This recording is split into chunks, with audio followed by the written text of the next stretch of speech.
Welcome to Season 3 of the Do No Harm podcast, where we discuss the battle to keep politics out of medicine. Hosted by Ian Kingsbury, Do No Harm's Director of Research, and Scott Centorino, Vice President of Policy and Programs.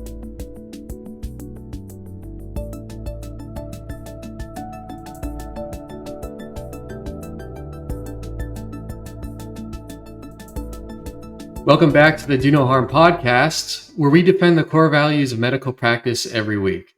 Hosted by myself, Ian Kingsbury, Do No Harm's Director of Research, and normally Scott Centorino, VP of Policy and Programs, who unfortunately is dealing with some technical difficulties today.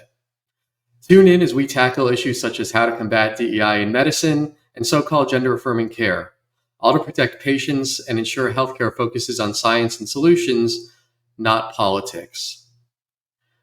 I'm joined today by Dr. Eric Kaufman. He's a prominent political scientist and a professor of politics at the University of Buckingham. He's celebrated for his contributions to comparative politics, nationalism, and political and religious demography. Welcome, Dr. Kaufman, and thank you for joining us. Great to be here, Ian. Excited. Big day for you in the States. I should say I'm based in London, England, but even though I'm Canadian, but just watching the events unfold over there. And just to clarify for our listeners, we are recording this on Wednesday, November 6th, a little after 9 a.m. And so this is either a moment of jubilation or hangover. The day after the election here is a rather resounding victory, it looks like, for President Trump. So actually a very timely moment to have you on here to be discussing these issues. Very timely. You describe yourself as a liberal national conservative. Can you explain what that means? Yeah, I think when we talk about liberal and conservative, we always have to separate out politics and culture, or even politics, culture, and the economy. But if just taking politics and culture, being a liberal in politics means that you favor, systems of checks and balances, people's rights, freedom to assemble, freedom of speech, for example, property rights. So these are a whole set of rights under the sort of classical liberal framework, people like John Stuart Mill and James Madison and others. And it's that sort of negative liberalism, the idea that, I have my right to swing my arm as long as my fist doesn't touch your nose. And that's how we should manage things procedurally in society. So in that sense, I'm a liberal, a classical liberal in that sense. The difference, however, is when we move on to the terrain of culture.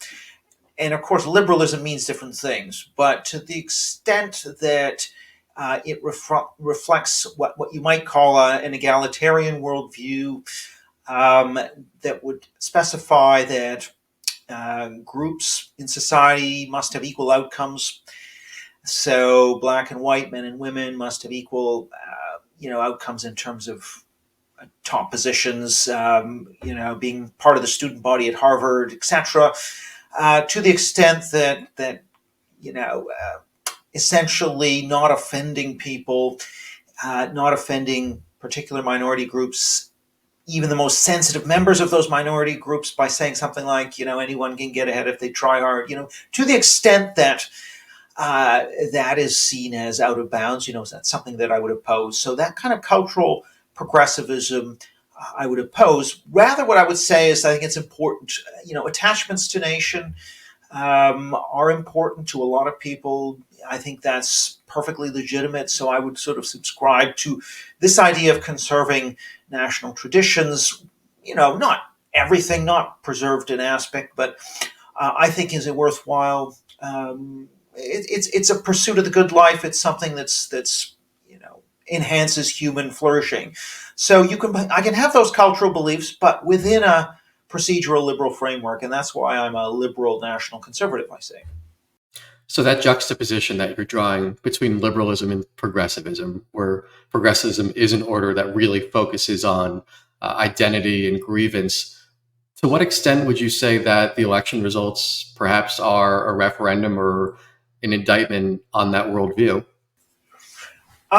So this is tricky, right? On the one hand, did critical race and gender ideologies in schools or questions about cancel culture dominate, the issues that were those issues uppermost in voters' minds? No, and we know that those issues are kind of mid-ranking issues for voters. So culture wars per se didn't necessarily decide this election, but let's look at what I would consider the downstream effects. And in my book, The Third Awakening, I talk a lot about, the culture war is not just about culture. The culture war has effects that reach into many facets of society. So if, for example, you take the view that historically marginalized race, gender, and sexual identity groups are sacred, and that's my definition of woke, the making sacred of historically marginalized race, gender, and sexual identity groups. If you take that position, then any policy which may make the most sensitive members of such groups feel uncomfortable in any way is automatically out of bounds and automatically grounds for cancellation. So if you take, for example, deporting illegal immigrants or controlling the border, if the symbolism of that is a majority white nation keeping majority non-white people out and deporting non-white people on average, a sort of hypersensitive and or critical race theory perspective on the world would say that's white supremacy, that's maintaining white supremacy, that's systemic racism, blah, blah, blah, and therefore you can't do it. So if we were to explain the failure of the Biden and Harris administration to control the border, I think the downstream effects of woke are a big reason for that. Similarly for crime, if you're worried about the race of criminals or the race of those in jail being disproportionately, let's say, black, and that's why you want to defund the police or why you want to have decarceration or lax policies on law enforcement. Again, these are downstream effects of the making sacred of race. And therefore, what I would argue is that issues around immigration and crime, and we can go into education, we can go into military recruitment and a whole bunch of different areas, are actually all downstream of woke as a belief system. So, we're still kind of taking election results, and it's early here, but one of the things that really seems to be sticking out at this point is especially notable phenomenon is a lot of movement in urban areas towards Donald Trump and a much more multi-ethnic coalition compared to where the GOP was even just 10 years ago. So this idea that, you have an objection to open borders, or you believe that all people should be treated the same regardless of the color of their skin, the idea that could be labeled as an act of white supremacy, it looks like that's not really playing politically, right? Yeah, when you have the share of Hispanics voting Republican going from 32 to 45% in 4 years, now they happen to live closer to the border. Immigration's a bigger issue in those border states. So, yeah, right away you can see that a lot of the working assumptions that compartmentalize the world into white versus person of color, white people want to keep immigrants out, and people of color want them in. That sort of very simplistic worldview just simply breaks down and doesn't accord with reality. So yeah, that's one of the big takeaways. The other thing I should just mention in terms of downstream effects of woke is the fact that if you say, I want a black woman as my vice president, because I can only look at black women and regardless of their competence, and then, okay, when we're choosing a presidential candidate, we have to choose the vice president. We wouldn't want to sort of be seen to be snubbing a woman of color. So we're going to have Kamala Harris, and even if she's maybe not the most talented, what's that going to do to our electoral chances? So you can see where this is going in a way that, again, perhaps the loss is also a result of that choice, which was made on DEI's type sensitivity grounds. So again, that's another example of where woke was an incredibly important factor, a shadow hanging over this election, even if those issues were not uppermost in the minds of most voters? It's very difficult for us to know. I mean, the surveys I've done would show that most voters are anti-woke by about 2-1 across 50 questions, but that issue is a reasonably low-ranking issue for them when in the voting booth. But that's not the only way. That's one of my points is that's not the only way woke affects things. It affects things by the second-order downstream effects on, say, immigration, crime, selection of a candidate, etc. So you're the political scientist. My very sort of superficial and uneducated understanding of this is like it's probably hard to really discreetly identify which issues matter most to voters. You can develop some idea of it, but it's very rare that people vote on a single issue. It's an entire worldview. And so to some extent, it looks like to me, both in 2020 and 2024, people were just voting for an expectation of normal. And that means, and part of that is putting wokeism to bed. Is that a fair read on it?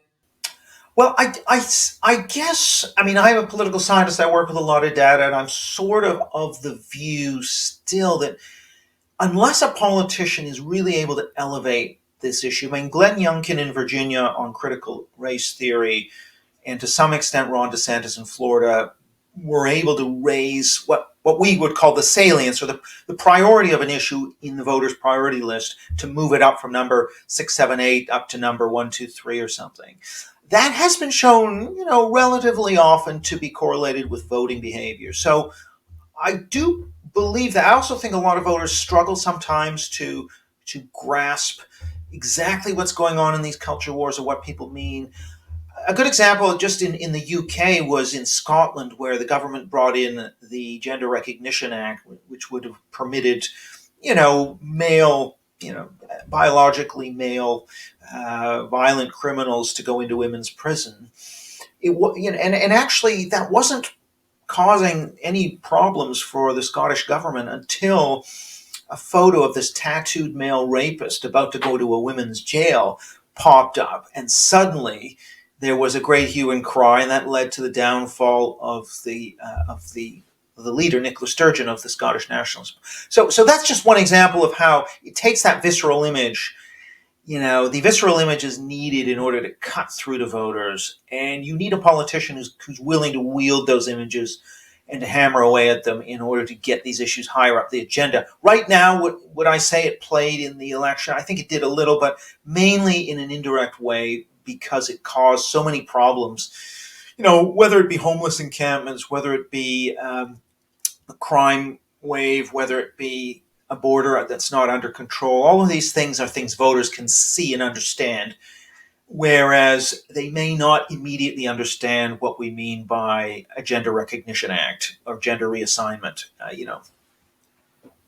So I guess moving on from the theoreticals of the election to what's actually going to happen now that now that he clearly has won, I would say broadly across sort of mainstream centrist and conservative thought, in thinking on something like DEI in medicine, there's a couple ways to solve this, right? One is you allow freedom of speech to flourish and hope that good ideas win out and that DEI disappears as part of that debate.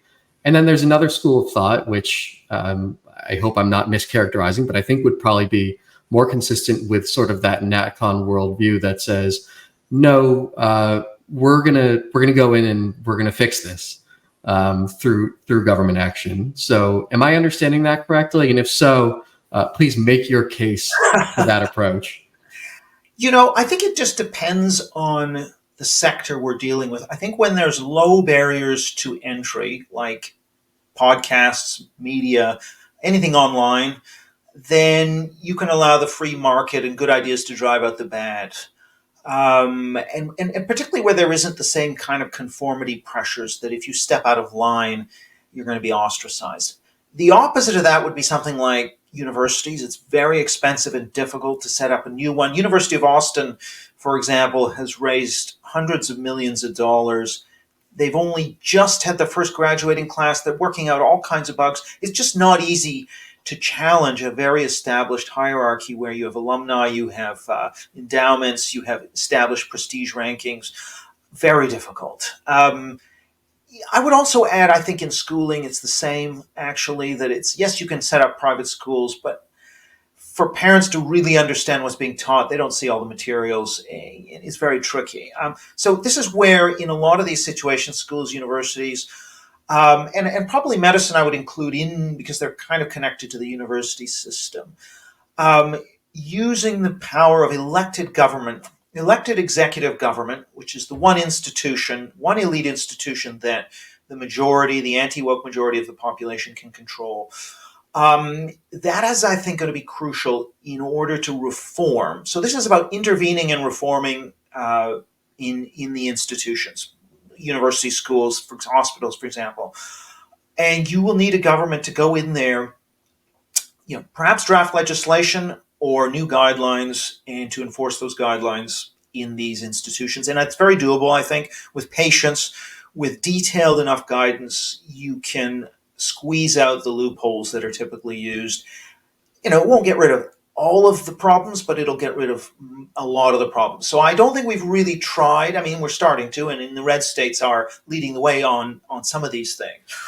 So yeah, I tend to support that. Now, of course, as Greg Lukianoff would argue, you even if you've got the best laws in place, if the culture of free speech erodes, then ultimately those laws will be undone, and you're in trouble. So we have to do two things. We got to win the long game battle of ideas against DEI ideology, but also we have to make the institutions look like the population in terms of what two-thirds of the populations believe. That the writ of the majority will has to run through these institutions instead of the desires of a very small group of ideologues who are able to either intimidate or, essentially prevail through political activism.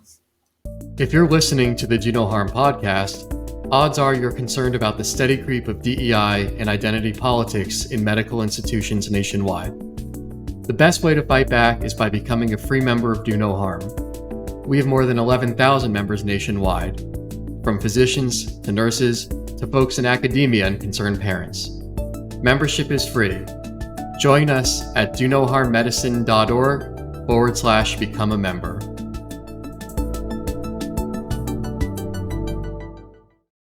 When it comes to this battle of ideas that you mentioned, when I look at something like K-12 education, it doesn't shock me how out of control things have become when you look at the influence of especially teachers' unions and just the type of people who often are attracted to that line of work. But with medicine, I have to say, to some extent, it's been shocking to really discover how radical this profession has become.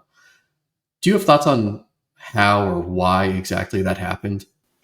Yeah, I mean, in my book, I argue this all goes back. The big bang of our moral universe was really the rise of the taboo against racism in the mid-'60s. Now, I think we would all agree a norm against racism is appropriate, but a norm against class elitism is also appropriate. So why did this become such a sensitive taboo? The reason, so it becomes sort of a source of moral power, which is then borrowed by feminists and it's borrowed by, LGBT.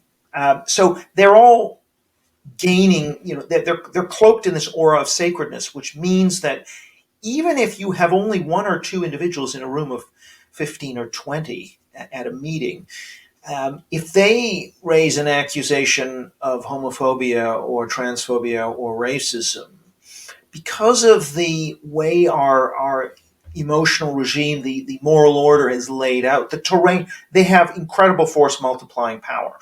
So they can really silence a lot of people, even if the majority of people in that room actually oppose what they're trying to do. For anyone to speak out and therefore appear to have the whiff of racism, it's a bit like kryptonite. If you touch somebody with this, you just don't want to be near this radioactivity. So partly because of our moral emotional landscape, it's very difficult, even if you've got the majority on your side, to resist this. That's number one. The second thing, of course, is there's a lot of true believers actually in the elite institutions. And medicine I'd include amongst that. I mean, if you look at certainly donations data, I mean, medicine has drifted very much to the left, and younger med school grads, like law school grads, are increasingly woke. So there's a lot of support, particularly amongst the younger professionals in these industries, for this stuff. You combine that with that moral terrain I mentioned, which makes it very difficult to oppose. It's just very difficult to stand up against this stuff as it moves through institutions. So it's not surprising to me that medicine would be heavily affected. I mean, there are arguments around also a rising proportion of women, whether that matters. Women are perhaps less confrontational and more about upholding communal norms and less about free speech and violating those norms. So that might be a factor. And I don't think it's the main factor. I think it's largely to do with the way patterns of making race sacred have been established, and therefore make it very costly for people to oppose anything that sort of cloaks itself in the mantle of, diversity, anti-racism, you name it. It's just very hard to oppose. You mentioned the problem of there being true believers in the academy. And I think you're right, but it's interesting. I've had spirited debate with friends who I think the world of about this topic, who think, the administrators are really just moral cowards. They don't really believe. They just want to keep their job, and they need to try to placate the mob. Essentially, is what they're doing. The reason I think they're true believers in part is because of the reaction I saw to Students for Fair Admissions in medical schools, where the statements are basically saying we're not going to go along with this. And now some of the data that we're starting to see trickling out, where it looks like that was not an empty threat, and actually they are defying the Supreme Court. To me, that looks like real belief. But are there other indicators of that you see?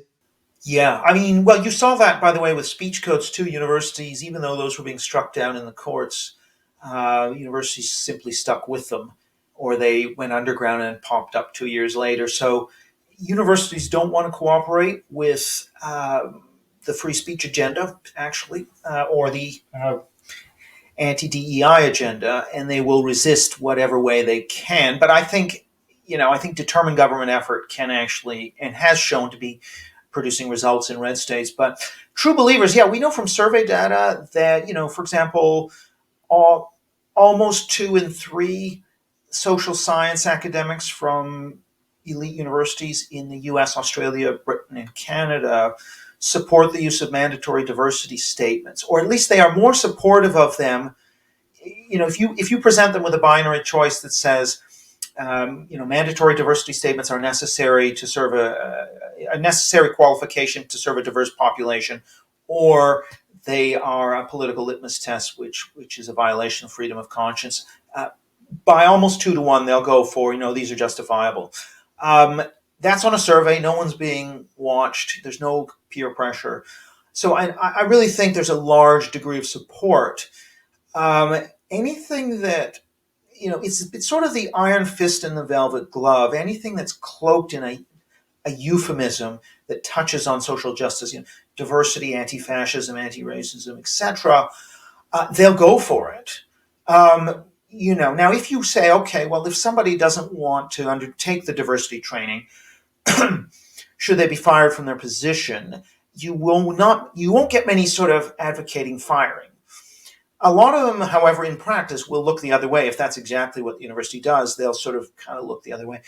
So I guess my view on this is the survey evidence, in my view, is fairly clear that there's a lot of support and true belief in the faculty for pretty illiberal stuff, whether that be quotas on reading lists by race and sex, whether that be mandatory diversity statements, that is supported. Now, a lot depends on how you ask the question. So if you say, do you support academic freedom or social justice, which is more important? Well, 2 to 1 academic freedom. So on that, they'll sound like they are classical liberals.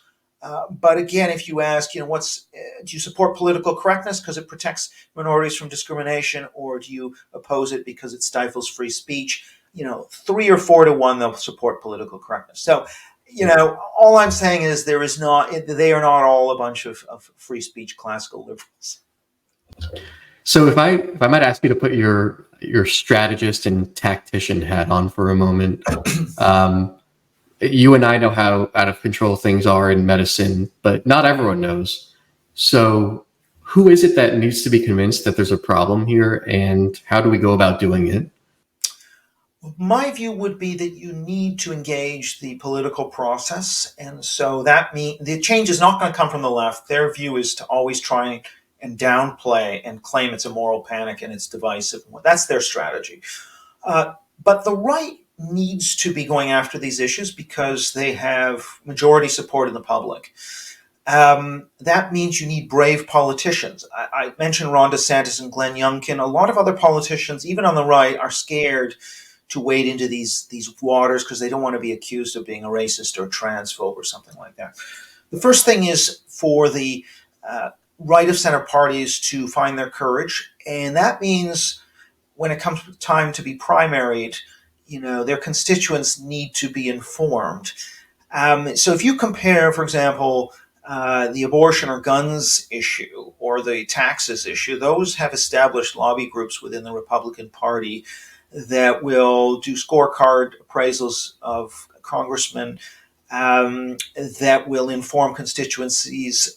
So they are having a very powerful effect on ensuring that Republican politicians toe the line and sign up to their pledges. Well, what's missing, of course, is we don't have any such lobby on whether it be the cancel culture question, the DEI question, affirmative action. We don't have them. 14 states have abortion restrictions or bans, and only 4 Republican states have any affirmative action bans. That tells you that we haven't had a lot of lobbying and mobilization on these issues. So that has to happen so that the congressman will then carry out this agenda and be rated on it come primary time. Once that starts to happen, then you get the politicians moving forward with this agenda. And what they would need to do is elevate these issues in their messaging to increase their salience to voters, so the voters know that the other side favors gender reassignment surgery, favors critical race theory, favors all these things. And you have to have the evidence in the form of lesson plans, books, images, something that's visceral. That's what moves people, not the abstract stuff can be difficult. Right. And so that would be the political strategy to raise the profile of these issues. Once they're deciding elections, then you're going to see change. Cynically, I have to wonder, how much do facts matter as part of this process? Because it's clear that, for the DEI acolytes, they just, it's a totally postmodern enterprise. They don't care whatsoever. And so is there a danger of that happening on the other side? Is it post-factual, or can the initiative that you're talking about actually be guided by facts and by logic? Well, I mean, I'm kind of like what you might call a rational populist. I believe in reason and science guiding, but at the same time, I believe that the will of the majority on these questions. So that's where the populism comes in. I think that the majority will should be reflected. As long as it's, as long as it doesn't violate any individual rights, it should be reflected in whether it be school curricula, whether it be DEI policy or whatever. Is there a danger of? Yeah, I mean, we can see that there are clearly crazies on the right who are, deny science in many ways. Just as there are crazies on the left who just deny science. I guess the difference is that the left-wing science denial has a lot of power in our institutions. I'm from Canada. I mean, there's a claim. There's all kinds of claims around these so-called residential schools and what they did to the Indigenous, which is largely BS. These claims about mass graves of kids being buried. It's all been shown to be false, but no one will admit it. That's just an example there of where truth will be suppressed if it's seen to be insensitive. And that's the kind of science denial that you see on the left, which I think is just relatively more powerful in our institutions. But of course, there's a danger that if the right wants to push beliefs which are also about science denial, then they may push them. My hope is that facts do matter. I think facts will matter, and you can get facts to matter in debates, but I think it relies on politicians raising those facts and putting the other their opponent on the defensive to say, well, you say, let's say you say if you don't allow young girls to transition that they're going to commit suicide. Well, here's all the evidence, and it's a load of nonsense. So what do you say to that? That's I still think there's a use for that, just as there is, of course, also a use for, let's face it, we're also competing for emotions, and so you are going to have, some of these pictures, whether it be the tattooed male rapist entering women's prison or whatever, that will just drive home to people who don't really quite understand all the high theory, but they do understand that, and they understand that it shouldn't be happening. One more question. I mean, so thank you for your time. So interesting, but I'm sure you have a lot to do today, especially of all days. What does the future, and let's by future, let's say next 4 years, hold for DEI? What can we reasonably anticipate is going to happen at the federal level? Well, I think you're going to see quite a bit happening because, I know Trump denies that he's going to do, put Project 2025 into operation, but the reality is that the list of those people, of mission-aligned people, has been compiled. It will be consulted. The legislative proposals that have been touted are, I think, going to go into operation. So I would expect a Trump administration to ban DEI to actually be quite a bit more serious. Now, I don't know if you'll recall, it was only at the end of Trump's administration that Chris Rufo went on CNN and Trump then banned critical race theory in government. I would expect to see this actually be rolled out in much more depth. Now, there are a whole bunch of policy ideas that would essentially try and dismantle affirmative action requirements, DEI requirements across the government, might go to the extent of going after things like the student loan system. I mean, I don't know the legality of all this and how much is bracketed as the right of states or the right of universities, but if you were to tie student loans to universities upholding free speech, to universities, not having DEI, it will be interesting to see how far all of that can go, how it will be enforced. Clearly, some of these are state level matters, but I think I would expect to see quite a bit happening. Now, I can't say for sure. Trump is not policy focused. Other issues like foreign policy could distract him. But my guess is there will be leeway for people in his administration to pursue these things. And I think there are probably quite a few committed individuals who would want to pursue them. So, I would expect to see kind of scaling back occurring within government. It'll be very interesting to see how it unfolds. Dr. Kaufman, what a wonderful conversation. Thank you so much for joining us. Thanks, Ian. It's been a pleasure. Take care. This is the Do No Harm podcast. I'm Ian Kingsbury. Thanks for listening. Be sure to subscribe to receive alerts when new episodes drop. And if you liked what you heard, share with your networks. Thanks for standing with us as we restore sanity to medicine.